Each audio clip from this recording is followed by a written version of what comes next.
ক্ষমা ক্ষমা হ্যাঁ, ক্ষমা তোকে করতেই হবে, কারণ আমি তোর স্ত্রীকে কথা দিয়েছি। আপনার নাম তো জিজ্ঞেস করা হলো না। JK Joyanta editor. বুঝতে পারোনি কত বড় ভুল তুমি করেছো।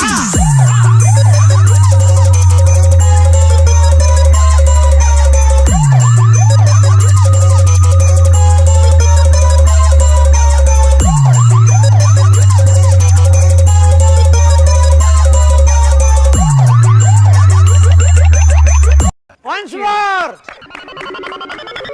Once more! Once more! ক্ষমা ক্ষমা হ্যাঁ, ক্ষমা তোকে করতেই হবে, কারণ আমি তোর স্ত্রীকে কথা দিয়েছি। আপনার নাম তো জিজ্ঞেস করা হলো না। JK Joyanta editor. বুঝতে পারোনি কত বড় ভুল তুমি করেছো।